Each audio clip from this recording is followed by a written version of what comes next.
నమస్తే, welcome to good morning Bharat. దయచేసి political వాయిస్ను like చేయండి, సబ్స్క్రైబ్ చేయండి, షేర్ చేయండి, కామెంట్ చేయండి. ఈరోజు ఉన్నటువంటి వార్తలు అనుకున్నటువంటి వాస్తవాలను విశ్లేషణ చేసుకునేటువంటి కార్యక్రమం చేద్దాం. దీంట్లో భాగంగా ఫోన్ ట్యాపింగ్ మళ్ళీ ఒకసారి తెరపైకి వచ్చింది. ఈ ఫోన్ ట్యాపింగ్ అంశాలకు సంబంధించి గత వారం 10 రోజులుగా పక్కకు పోయింది. కానీ డీసీపీ రాధాకిషన్ రావు ఇచ్చినటువంటి మళ్ళొక స్టేట్మెంటు ఇవాళ మళ్ళా హైలైట్ అయింది. ఎన్నికల వేడి తెలంగాణలో ఎన్నికల వేడి పెరిగింది. ఇప్పటికే 48 గంటల పాటు కేసీఆర్ ప్రచారం పైన ఈసీ నిషేధం విధించింది. తెలంగాణలో నరేంద్ర మోడీ, అమిత్ షా వీళ్ళు తిరుగుతున్నారు, రాహుల్ గాంధీ, ప్రియాంక గాంధీ వాళ్ళు వస్తున్నారు. తెలంగాణ మొత్తం ఎన్నికల వేడి మామూలు వేడితోటే భరించలేనటువంటి స్థితిలో ఉంటే ఇప్పుడు ఎన్నికల వేడి దానికి తోడైంది. దాంట్లో వేడి మీద వేడి, దెబ్బ మీద దెబ్బ. ఫోన్ ట్యాపింగ్ కేసీఆర్ కోసమే పోలీసులకు వాంగ్మూలం ఇచ్చిన రాధాకిషన్ వెల్లడి. ఆయన కుటుంబ సభ్యులు, పార్టీలో సన్నిహితుల రహస్య కార్యకలాపాలను మేము చక్కబెట్టాం. విపక్ష నేతలు, కేసీఆర్కు ఇబ్బందిగా ఉన్నవారు, వారి సన్నిహితుల ఫోన్లపై ప్రణీత్ కుమార్ నిఘా, ఆ వివరాలతో వాళ్ళను లొంగ తీసుకునే వాళ్ళం. చిన్న విమర్శ చేసిన పెద్ద ఆయనకు చిరాకు, అందుకే నిరసనలు, ఆందోళన అణచివేశాం. ఆదేశాలన్నీ సిపి ద్వారా వచ్చేటట్టు చూసుకున్నాం. వెల్లడించిన టాస్క్ ఫోర్స్ మాజీ డీజీపీ రాధాకిషన్ రావు. లోక్సభ ఎన్నికల తర్వాత ఈ ట్యాపింగ్ సంబంధించినటువంటి పార్ట్ చాలా రోజులైంది. ఈ మధ్యన ఫోన్ ట్యాపింగ్ పక్కన పెట్టిరేమో. ఈ ఫోన్ ట్యాపింగ్ సంబంధించినటువంటి అంశం పైన వీళ్ళేం మాట్లాడలేదు, ఎందుకు అనేది అర్థం కాలేదు. అయితే ఈ ఫోన్ ట్యాపింగ్ ఒక్కసారిగా మళ్ళీ రాధాకిషన్ రావు ఇచ్చినటువంటి స్టేట్మెంటు బయటికి రావడంతో, కానీ ఈ ఫోన్ ట్యాపింగ్లో చాలా స్పష్టంగా ఇచ్చినటువంటి వాంగ్మూలాలన్నీ కూడా కేసీఆర్ చుట్టే తిరుగుతున్నాయి. అయితే కేసీఆర్ని అరెస్ట్ చేయాలన్నా, కేసీఆర్ పేరు పెట్టాలన్నా అందులో ప్రభాకర్ రావుకు సంబంధించినటువంటి అంశం కీలకంగా మారింది. ప్రభాకర్ రావు రాకుండా కేసీఆర్ కానీ, లేదంటే అది గత ప్రభుత్వంలో ఉన్నటువంటి ముఖ్యమైనటువంటి రాజకీయ నాయకుల భవితవ్యం ఏమిటనేటువంటిది తేలేటువంటి అవకాశం లేదు. అయితే దీనిపైన వాదోపవాదాలు జరుగుతున్నాయి. ఎలక్షన్ కమిషన్కి ఇప్పటికే కోర్టులో కూడా బీఆర్ఎస్కు సంబంధించిన వాళ్ళు కేసు వేసిర్రు. మా మీద అనవసరంగా ఫోన్ ట్యాపింగ్ అనేటువంటి అంశాన్ని తీసుకొచ్చి మా ఇజ్జత్ తీసేస్తున్నారు తెలంగాణలో అనేటువంటిది బీఆర్ఎస్ పార్టీకి సంబంధించినటువంటి నాయకులు కోర్టులో కేసేసిర్రు. అయితే ఎలక్షన్ కమిషన్ దానిపైన చర్యలు తీసుకోవాలనేటువంటి ఆదేశాలు ఇవ్వాలని చెప్పారు. ఇంకా దానిపైన క్లారిటీ రాలేదు. ఎలక్షన్ కమిషన్ కూడా మేము తగినటువంటి చర్యలు తీసుకుంటామనేటువంటి మాట కోర్టుకు చెప్పింది. అయితే ఈ విషయంలో ఎట్లాంటి నోటీసులు ఇచ్చేటువంటి అవకాశం ఉంటుంది?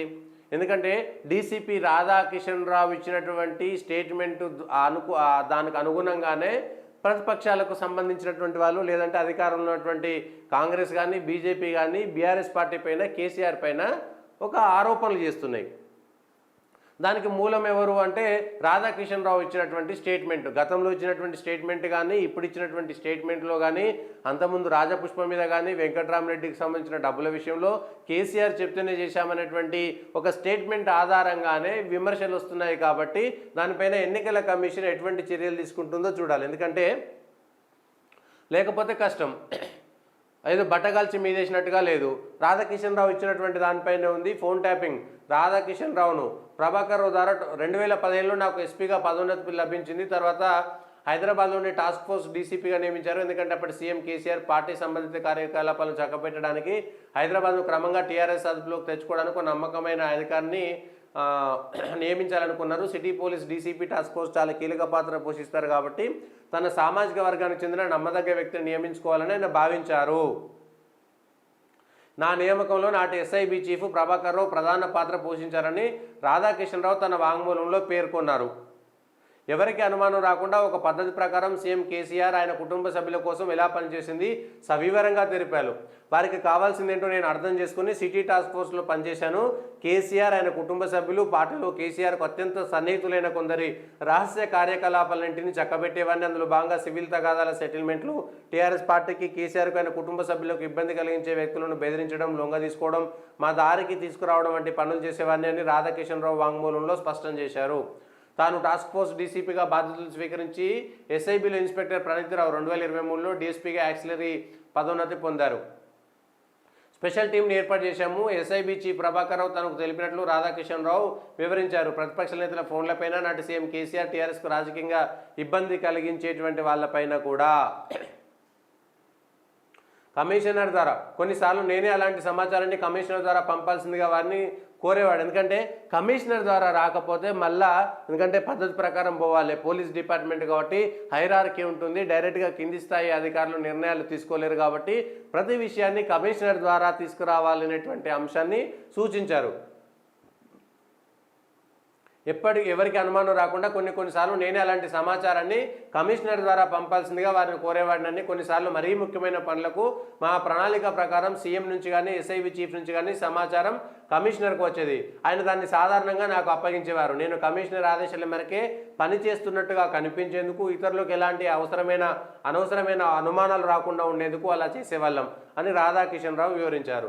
ప్రతిపక్షాల నగదును స్వాధీనం చేసుకోవడం, అధికార పార్టీ నగదును సరఫరాకు సహకరించడం వంటి రాజకీయ పనులకు సంబంధించిన రహస్య సమాచారం కోసం ప్రణీత్ కుమార్తో సమన్వయం చేసుకోవాల్సిందిగా ప్రభాకర్ రావు తనకు మొదటి నుంచి చెప్పేవారని ఆయన వివరించారు.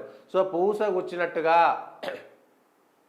ప్రభాకర్ రావు ఇందులో కీలకమైనటువంటి వ్యక్తి అనేటువంటిది తేలిపోయింది. ఇప్పుడు ప్రభాకర్ రావు ఎప్పుడు రావాలి హైదరాబాద్కి, తెలంగాణకి? విదేశాల్లో ఉన్నటువంటి ప్రభాకర్ రావు దుబాయ్కి, అమెరికాకు తిరుగుతున్నాడనేటువంటి సమాచారం. దానిపైన ఇంకొకటి వచ్చింది, ట్యాపింగ్ కేసులో లోక్సభ ఎన్నికల తర్వాత పార్ట్ 2 ఉంటుందని స్పష్టమవుతోంది.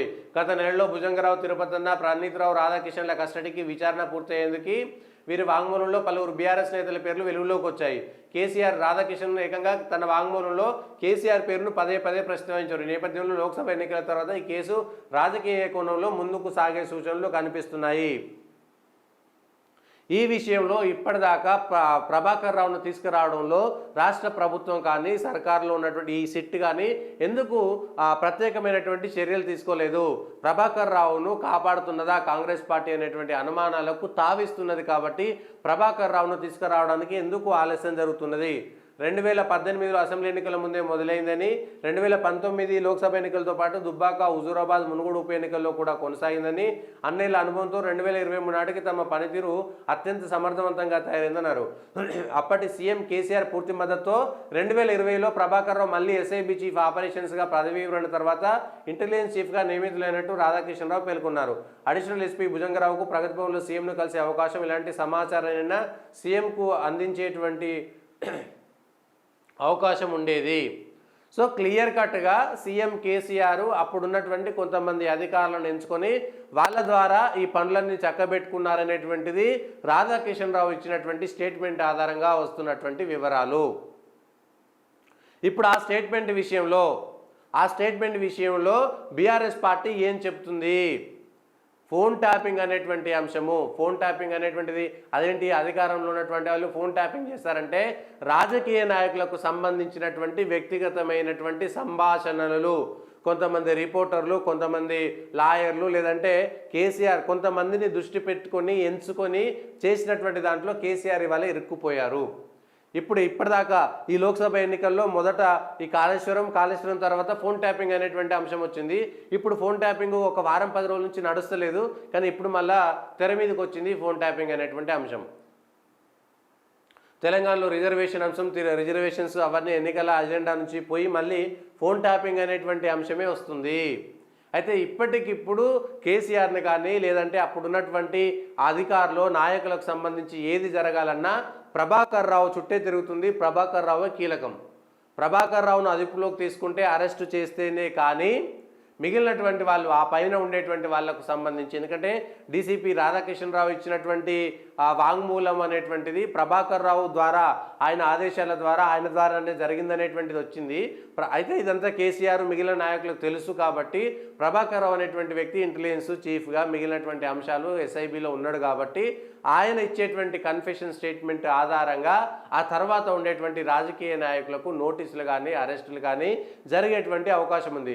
కాబట్టి ఇవన్నిటికీ మూలగా ఎక్కడ అయిపోయిందంటే ప్రభాకర్ రావు లేడు.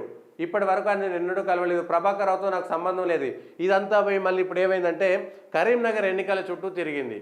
ఆ కరీంనగర్ ఎన్నికలు, ఈ ఫోన్ ట్యాపింగ్ కేసు కేసీఆర్ చుట్టూ తిరిగింది.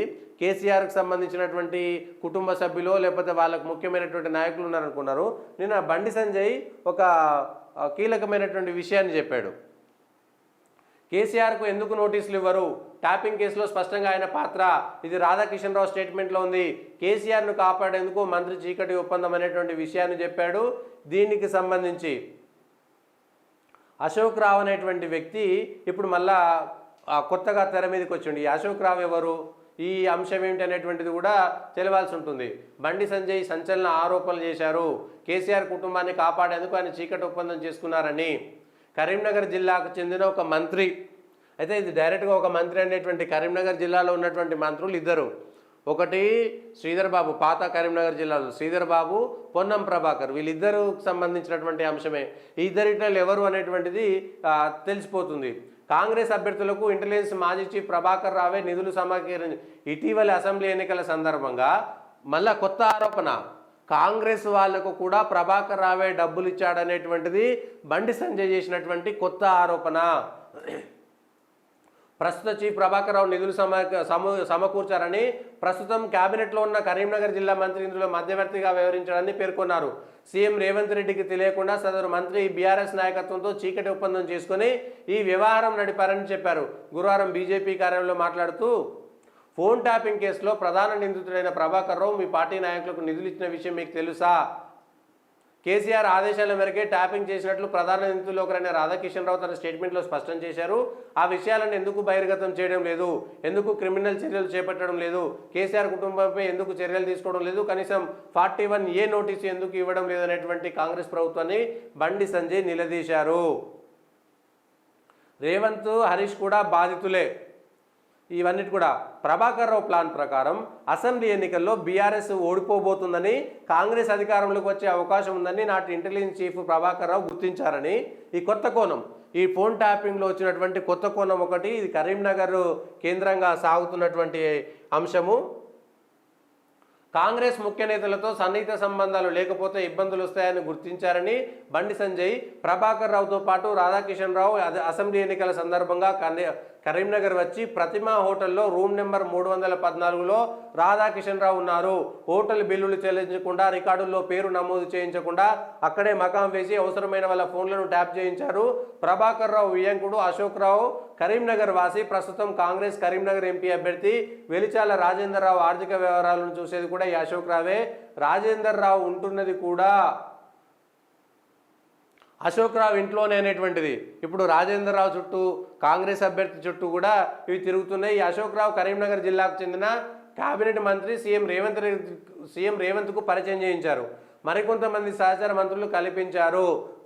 ఏంటి ఈ విషయంలో కాంగ్రెస్ కార్యకర్త కూడా కానీ రాజేందర్ రావుకు ఆ పార్టీ ఎంపీకి టికెట్ రావడానికి ప్రధాన కారకుడు ప్రభాకర్ రావే. ఈ సందర్భంగా పెద్ద ఎత్తున డబ్బులు చేతులు మారాయి. అంతేకాదు అసెంబ్లీ ఎన్నికల సందర్భంగా పలువురు కాంగ్రెస్ అభ్యర్థులకు ప్రభాకర్ రావే డబ్బులు పంపించారు. ఇందులో సదరు మంత్రికి కొంత ఎక్కువ డబ్బులు పంపించారు అనేటువంటిది సంజయ్ వివరించారు, ఆరోపించారు. డబ్బులు పంపించింది ప్రభాకర్ రావు ఉన్న సంగతి కూడా చాలామంది కాంగ్రెస్ అభ్యర్థులకు అప్పట్లో తెలియదన్నారు.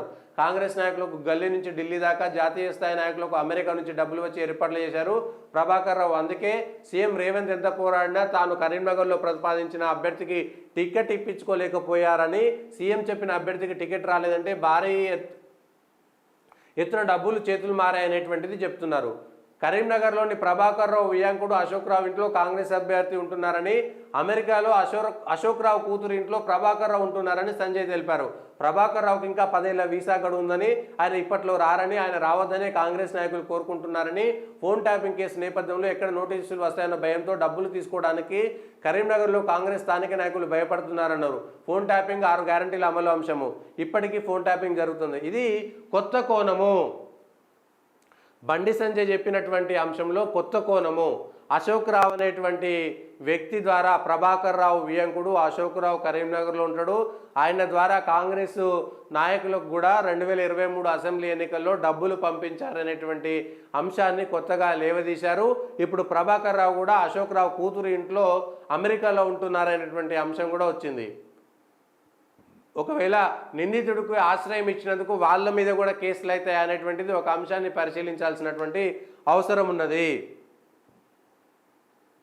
సో ఎవరికి సహకరించారనేటువంటి విషయం కొంత దిమ్మ తిరిగేటువంటి అవకాశాలే కనబడుతున్నాయి. ఒకవేళ ప్రభాకర్ రావు వస్తే ఇంకా కొన్ని నిజాలు కూడా బయటకు వస్తాయేమో, అందుకోసమే దీన్ని ఆపేస్తున్నారేమో అనేటువంటి ఆలోచన కలిగే విధంగా దీంట్లో వెనక ఉన్నటువంటి నిజాలు తెలవాలి.